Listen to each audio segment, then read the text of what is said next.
నీ చరిత్ర కురచ, నీ భాష కురచ, నీ కురచతనం వల్ల కలిగిన ఆత్మన్యూన్యతా భావం వల్ల పదే పదే నువ్వు నా పొడుగు గురించి మాట్లాడి నువ్వు నీ విలువ నువ్వు తగ్గించుకుంటున్నావు. రేవంత్ రెడ్డి గారు బంద్ చేయి, ఊకే అవి చిల్లర మాటలు బంద్ చేసి రైతుల గురించి ఆలోచించు, రాష్ట్రం గురించి ఆలోచించు, ప్రజల గురించి ఆలోచించు, ప్రజలకు ఏం చేయాలనో ఆలోచించు.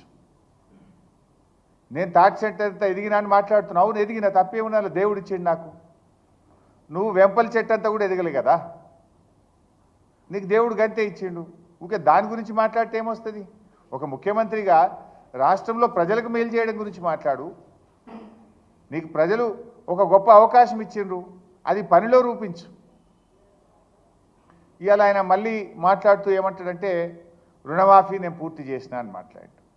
రుణమాఫీ నిజంగా జరిగిందా? నువ్వు ఏం చెప్పినావు? దేవుడి మీద ఒట్టి పెట్టి అటున్న సూర్యుడు ఇటు పొడిచినా, ఎవడున్నా ఎవడు లేకపోయినా 15 ఆగస్టు కల్లా రుణమాఫీ పూర్తి చేస్తా అన్నావు. అయిందా రుణమాఫీ? ఎందుకు చిల్లర మాటలు మాట్లాడుతున్నావు? ఏ ఊరికి పోదాం? నీ కొండారెడ్డిపల్లికి పోదాంపా, డేట్ చెప్పు, టైము చెప్పు, నేను వస్తా. నీ కొండారెడ్డిపల్లి చౌరస్తాలు అడుగుదాం, నీ ఊర్లో రుణమాఫీ అయిందేమో రైతుల్ని అడుగుదాంపా.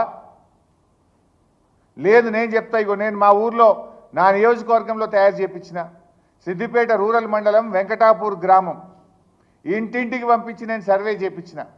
ఆ గ్రామంలో ఇప్పటి వరకు ఎంతమందికి రుణమాఫీ అయింది, ఎంత డబ్బు అయింది, ఎంతమందికి కాలేదు వివరాలు తెప్పించిన. వెంకటాపురం గ్రామం సిద్దిపేట మండలం రుణమాఫీ జరిగింది 122 మందికి, జరగంది 82 మందికి రుణమాఫీ జరగలేదు. ఇందులో జరిగిన రుణమాఫీ ఎంత అంటే 1,13,74,552 రూపాయలు. జరగని డబ్బు ఎంత అంటే 1,05,40,645 రూపాయలు. 82 మందికి ఇంకా 1,05,40,645 రూపాయల రుణమాఫీ జరగవలసి ఉన్నది. నువ్వు జరిగింది అని నోరు పెద్దగా చేసుకున్నంత మాత్రాన, నోటికి వచ్చినట్టు మాట్లాడినంత మాత్రాన జరగదు కదా. నిజంగా రుణమాఫీ జరుగుంటే సురేందర్ రెడ్డి గారు అనే రైతు ఎందుకు ఆత్మహత్య చేసుకుంటాడు?